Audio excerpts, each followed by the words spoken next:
好啦，歡迎各位嚟到今個星期嘅古靈精怪啊！咁鏡頭另一邊有喺曼城嘅 Alan。Hello Hello， Alan。各位好，大家好。哇 Alan，咁啊世界盃期間啦，分組賽踢晒啦，英格蘭就即係叫做首名出線啊！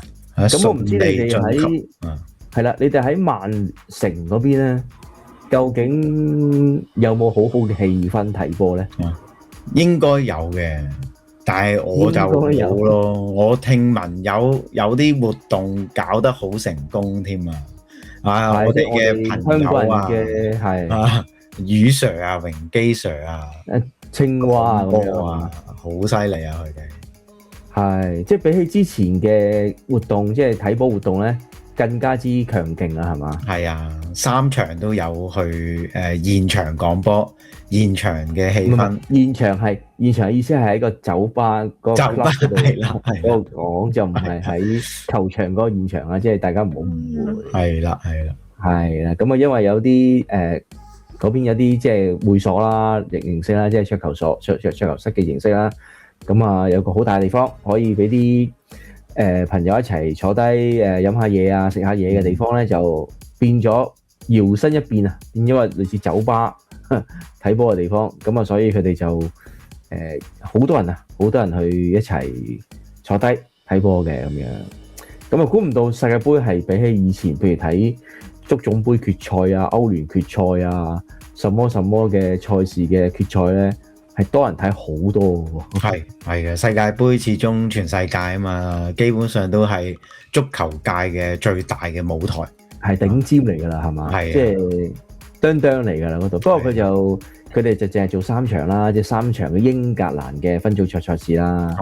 咁嚟緊我就唔知佢嗱決賽就一定做嘅，決賽有係啦，但係暫時未知道邊隊啦。即係當然我哋喺呢個地方嘅，梗係想英格蘭啦，但係都知道都幾渺茫唔係冇可能嘅，渺茫都有可能。嗱32強咧就 OK 嘅，應該剛果共和國就應該過到啦。咁但係下一場進16強，墨西哥或者就厄瓜多爾嘅。嗱我哋今日集咧就會早啲出嘅，早一日出，咁啊星期2出。咁點解咧？因為英格蘭對剛果嗰場波咧，就係星期3嘅黃昏打。咁我哋費事好似出咗2-3個鐘頭，就好似已經 outdate 咗啦。咁啊早一日出，多少時間咁樣啦，係嘛？咁啊，你點睇翻佢英格蘭之前嗰3場分組賽表現咧？都 OK 嘅，即係當然即係佢和咗一場啊嘛，第2場係咪？0-0嗰場就有少少意外嘅我以為都會好輕鬆地贏但係點知係嗰場和咗咯。嗱，其實我就同你嘅睇法係唔同嘅，亦都同好多上咗車嘅乘客講，係佢哋都唔明嘅。原來佢哋冇諗過呢樣嘢係咩咧？其實第2場已經係差唔多確定咗英格蘭係可以晉級㗎，因為點解咧？第1場贏波嘛，4-2，克羅地亞啊嘛。無論喺分數上邊或者係得失球方面咧，其實都好大機會㗎啦。即係第3名出線。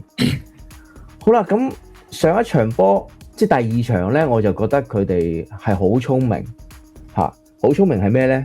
佢哋揀和波，贏波都唔贏嗱，因為贏波就篤定係首名出線啊嘛，係咪？咁就變咗第3場就冇得揀啦，就焗住一定係第1名出線啦。第3場波係咪？但係唔好忘記喎。其實喺第3場波踢之前，英格蘭係4分，因為和咗波啊嘛。第2場佢係可以選擇當其時係第1名出線，或者第2名出線，或者第3名出線。點解第3名出線啊？佢可以係4分，4分就加納贏波咁就會過晒兩隊頭嘅。OK。咁啊，第3名出線嘅可以係，咁就另外就係或者係俾克羅地亞贏波，俾克羅地亞贏波，咁咪就克羅地亞咪第一名出線咯，係嘛？就係咁簡單。係啦，件事就係咁樣發生嘅。咁我唔知你哋點睇咧，即係因為如果加納贏波贏克羅地亞嘅話咧，加納係有7分，加納有7分，跟住咧就係克羅地亞就得3分嘅啫，係啦。咁如果英格蘭嗰場波第3場波係輸波嘅話，一樣有4分，好似加納咁一樣可以出線。不過對嘅對手就唔同咗啦。咁而家即係結果論咁啊，梗係英格蘭佢上半場都係睇住嚟食㗎，0-0先，睇住另外嗰場波嗰個形勢究竟係點發生，係咪？咁佢咪可以決定。所以你會發現咧，當克羅地亞上半場入咗1-0領先緊呢個咩嘅時候咧，加納嘅時候咧，下半場出嚟英格蘭咪即刻我哋撳掣啦，即刻撳掣啦，要入波啦，大概十零分鐘下半場啊，大概20分鐘到啦，就入波，跟住好快再入第二球啦，2-0鎖定咗佢首名出線。點解咧？因為佢可能知道咧就係係對剛果啦，佢計咗條數，佢決定係對剛果就好過你知唔知？因為講緊克羅地亞對咩？對葡萄牙啊嘛，即係次名出線係對葡萄牙嘅時候，俾你揀，你哇，咁梗係揀啦，揀葡萄牙定揀剛果啊？係咯，結果論嚟嘅呢個結果論。咁但係之前我已經諗咗，但係當然我係唔會知對邊隊啦。係。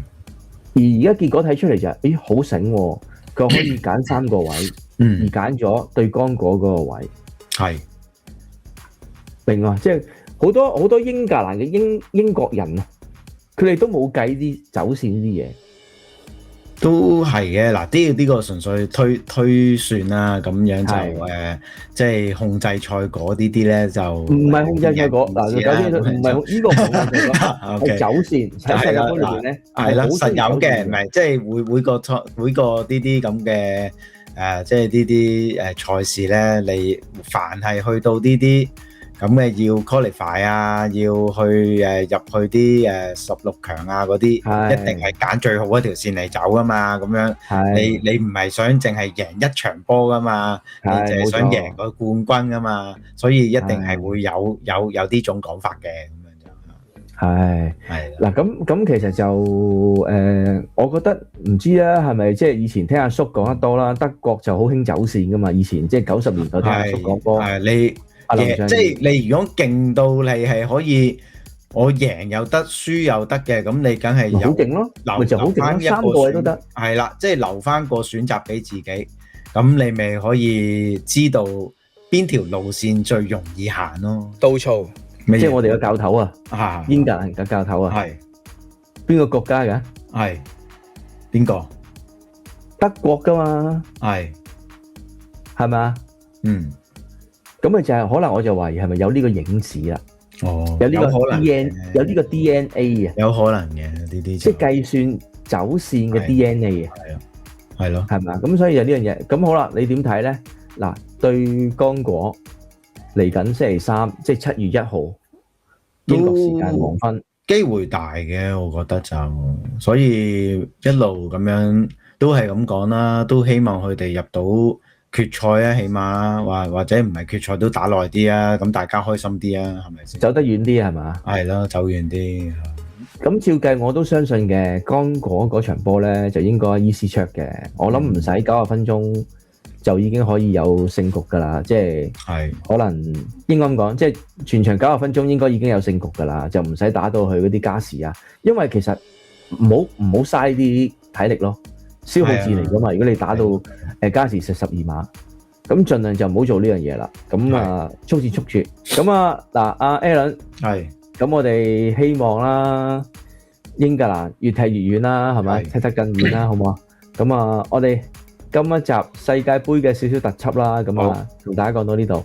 咁啊，下個星期繼續古靈精怪。唔該晒 Alan，Thank you，拜拜，拜拜。